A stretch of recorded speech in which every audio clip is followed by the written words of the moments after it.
Paz do Senhor, meninos e meninas. Chegamos aqui mais uma vez para a nossa lição número 7 da revista Família Cristã. A lição número 7 o tema é na separação entre os pais, como agir, né? É um tema delicado, mas que precisa ser tratado. A gente precisa aprender sobre a palavra de Deus, sobre o que Deus tem para falar sobre nós também sobre esse assunto. O texto em destaque é Mateus 19:6. Assim já não são duas pessoas, mas uma só. Portanto, que ninguém separe o que Deus uniu.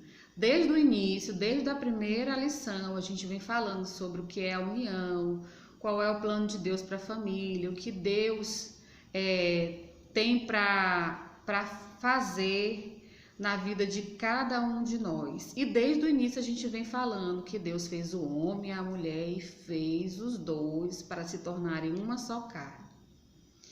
Aí os objetivos da lição é explicar a vontade de Deus, que o casamento seja indissolúvel, mostrar a realidade da separação, instruir sobre como agir na situação de separação dos pais. A introdução ela fala sobre justamente que o tema da lição é um tema bem delicado, né? E que ao mesmo tempo que vivemos em outras organizações familiares surgindo, hoje vamos estudar sobre a separação entre pais e como deve agir nessa situação. Bom, no contexto que a gente vive, né, na atualidade que a gente vive, eu acredito que vocês na sala de vocês conheçam colegas que têm pais separados.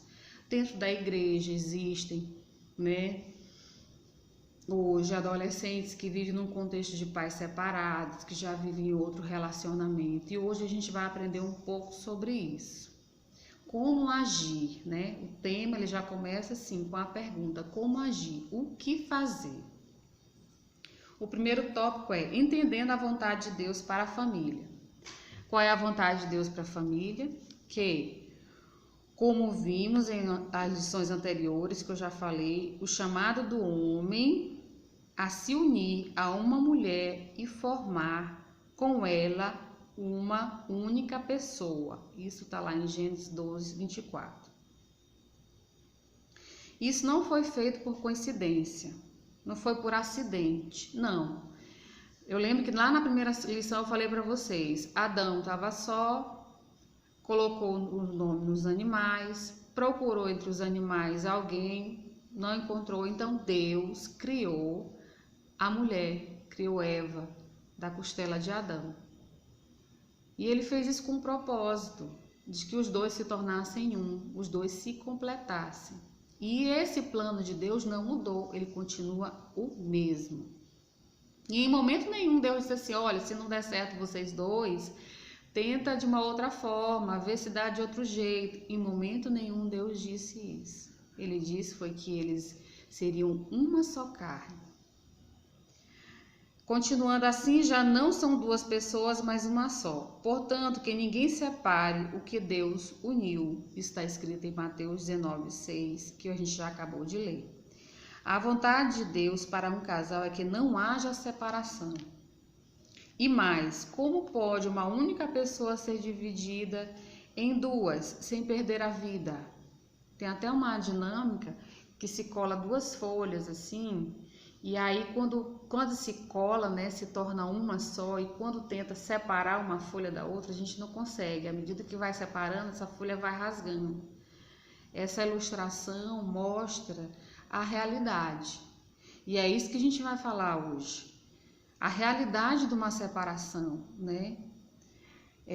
A gente tem observado que a família, o casamento, ele tem sido banalizado.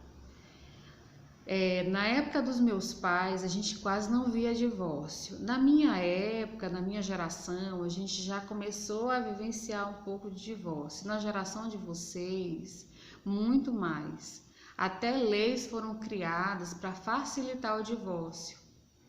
Antes, para se divorciar, era um processo judicial muito grande, muito demorado. E isso dava um tempo para que esse casal até repensasse e se reconciliasse. Hoje em dia, o que a gente tem por lei é que se a pessoa for lá pedir divórcio num dia, no outro dia ela já está divorciada, né? Então isso, a gente tem observado a banalização da união, do casamento. A gente vê a banalização também nas mídias, né? Nas telenovelas, e a gente observa que isso influenciou muito a sociedade. Querendo ou não, isso influenciou a sociedade. Porque o que a gente observa nas novelas e nos filmes? Que o casal se divorcia, se separa e no final é o quê? Fica tudo bem, tem um final feliz, né? A gente observa também que o ativismo tem influenciado também no divórcio. O que é o ativismo? É o trabalhar demais.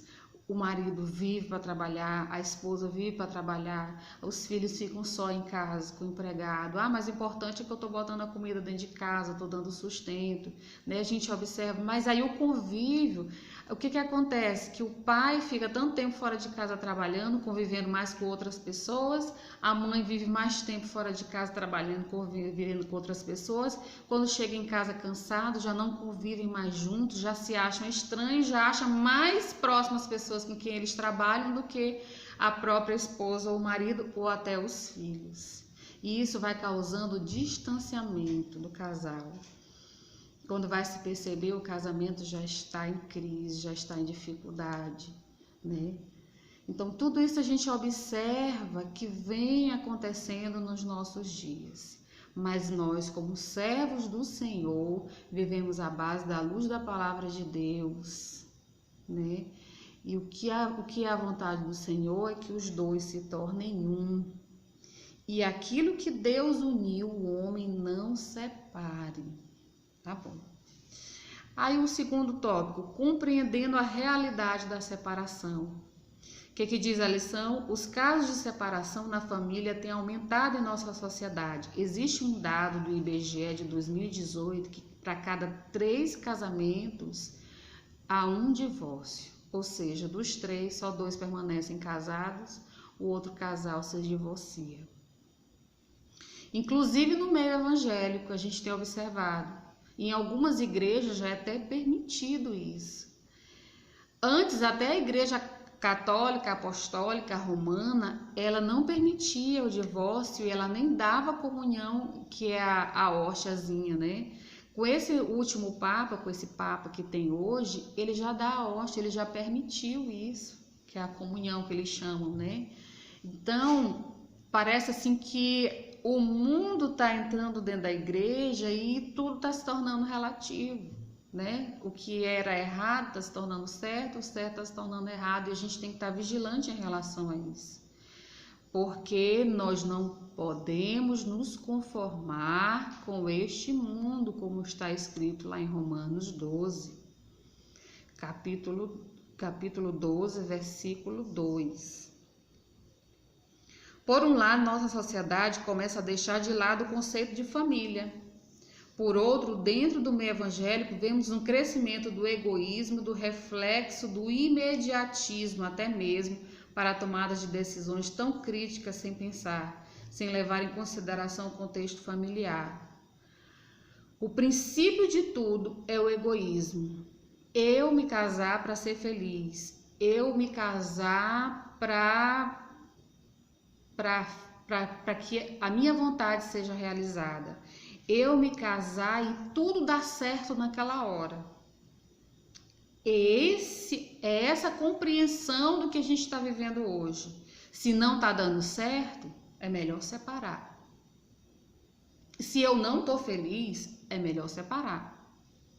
Graças a Deus, na nossa igreja tem um curso de noivos, né? Que ele dá um norte do que é mais ou menos o casamento, mas que a gente vai viver mesmo na realidade. Todo casamento passa por dificuldade e isso precisa ser compreendido pelas pessoas. Que quando a gente casa para fazer o outro feliz. E, consequentemente, o outro casando, pensando em fazer o outro companheiro feliz, os dois vão se completar. E mesmo com as dificuldades, a gente tendo o entendimento de que o casamento é indissolúvel, a gente enfrenta as dificuldades. O que a sociedade mostra é que se não deu certo, separa, tenta uma outra situação que vai dar tudo certo, né? E o que Deus diz é que não deve haver esse tipo de situação. A gente vê que hoje em dia esse assunto é sério e delicado. As pessoas, inclusive os evangélicos, usam até texto bíblico como respaldo para poder se separar. Mas o que Jesus diz nesse texto é que pela dureza do coração das pessoas, Moisés lá atrás disse que podia haver divórcio. Mas a gente quase não vê as pessoas citando o texto de Malaquias no capítulo 2, não lembro o versículo, Malaquias capítulo 2, que Deus diz que ele odeia o divórcio. Ele odeia o divórcio, ele odeia o repúdio, dependendo da linguagem da Bíblia, né? Capítulo 2, versículo, deixa eu ver se é o 2 ou é o 3. Depois eu procuro direitinho, digo para vocês. Eu tinha até anotado em algum lugar. Então, continuando, infelizmente vivemos em um mundo marcado pelo pecado, o que acaba por embaçar a imagem original da perfeita criação de Deus para o nosso mundo. E isso inclui a família. O próprio Jesus nos deu um aviso quanto ao viver nesse mundo. Se ele nos falou que teríamos vida em abundância, mas ele também deixou bem claro as regras do jogo. No mundo vocês vão sofrer, ou no mundo tereis aflições, mas tenham coragem, tenham bom ânimo, eu venci o mundo. Então são diversos tipos de problemas familiares que podem causar o sofrimento da família. E aí, às vezes, acontece, como a gente estava falando, né, que sobre o egoísmo. Não se pensa no próximo, no que vai sofrer. Assim, eu tenho experiências, assim, experiência de vida e experiência de convivência com outras pessoas, que as pessoas ficam preocupadas com a aparência, né? Não, eu quero mostrar que eu tô bem, eu me separei, mas tá tudo bem. Mas, gente, numa separação, é como eu falei, que junta as duas folhas, cola as duas folhas, e quando vai se separar, acaba rasgando, e rasga dos dois lados, os dois lados sofrem. Alguém sai sofrendo nessa situação. Deixa eu ver aqui. Alguém está sofrendo nessa situação? Eu estou procurando aqui o texto de Malaquias.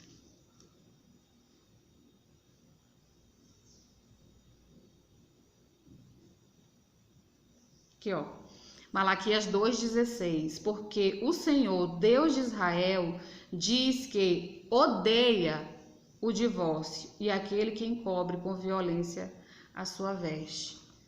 Então tá bem claro aqui que o Senhor odeia, porque Deus sabe que ele planejou, ele fez o homem para a mulher para o homem, para que se multiplicasse, para que se formasse uma família, e ele em momento nenhum ele quer que isso seja desfeito. O que acontece é que muitas vezes há falta de perdão. O cônjuge ou companheiro não perdoa o outro, não perdoa por aquilo que fez, não perdoa por aquilo que tem chateado ele, não perdoa, não há conversa, não há diálogo, né? É isso que a gente tem observado pelo ativismo, porque trabalha demais, não tem tempo de conversar, não conhece seu companheiro, não procura conhecer, tenta conviver com a diferença do seu próximo. Eu sou diferente do meu esposo é diferente de mim, nós somos criados em famílias diferentes, a gente tem costumes diferentes. Nem tudo que há nele eu vou conseguir, ou vai haver mudança, mas eu tenho que aprender a conviver com isso. Assim, nem tudo que há em mim vai haver mudança. Algumas coisas que há em mim, que talvez desagradam ele, por mais que eu tente mudar, vai demorar, o processo é demorado. As pessoas não têm paciência de conviver com isso. Então, essa é a realidade da separação. A lição, ela tem uma figurazinha bem aqui, ó, que mostra a realidade de uma separação e fica bem claro em relação a isso. Os filhos sofrem, o companheiro sofre, todos dois sofrem, por mais que tentem viver outras vidas, sofrem as consequências em relação a isso. É duro de ouvir? É, mas é a realidade. E o terceiro tópico diz o quê? Separação. E agora? O que fazer? Você pode ser uma pessoa usada por Deus para alterar o rumo da situação da separação e, com a ajuda de Deus, retomar a comunhão da sua família. Como a gente já viu, é uma realidade da sociedade, é uma realidade dentro da igreja. Então a gente pode estar vivendo isso, convivendo com isso. Eu vou contar para vocês que eu, quando adolescente, eu convivi com uma situação de quase separação. Mas Deus me usou, né? Como diz aqui, você pode ser uma pessoa usada por Deus. Deus me usou e usou o meu esposo, que na época era meu namorado. Eu presenciei uma briga dos meus pais, a minha mãe mandou meu pai embora e ele já estava indo arrumando as coisas dele muito lentamente, né? Para ver se mudava a situação. E meu esposo, que na época era meu namorado, estava lá também, disse assim, tu não vai deixar, tu não vai fazer nada. Eu disse, o que eu posso fazer? Ele disse, vai lá, conversa com ela. E aí eu fui lá onde minha mãe e disse, mamãe, que eu falo mamãe, né? Mamãe, a senhora vai deixar ele embora? Aí ela disse, ele tá indo. Ela não queria que ele fosse. Ele tá indo. Eu disse, mãe, chama ele para conversar. Aí ela foi, chamou ele para conversar. Resumindo, se reconciliaram, graças a Deus por isso, estão juntos até hoje, mais de 40 anos de casado. Então você pode ser um instrumento na mão de Deus, né? Para a sua família, para a sua casa, porque pode acontecer situações que Deus livre, eu não desejo isso para ninguém, mas que Deus livre, mas se viesse a acontecer alguma situação, se você vê alguma discórdia, seja pacificador. Você pode ser usado por Deus. Eu já disse isso para vocês. Você é adolescente, pode se minimizar, achar que não, eu não posso interferir.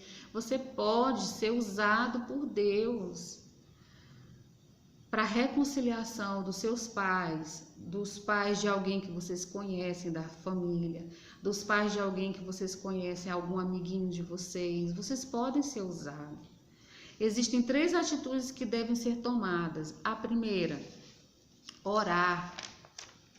O Senhor diz lá em Mateus 7, no capítulo 7, no versículo 7 e 8, pedi e dá-se-vos-á, buscai e achareis, porque todo que pede recebe.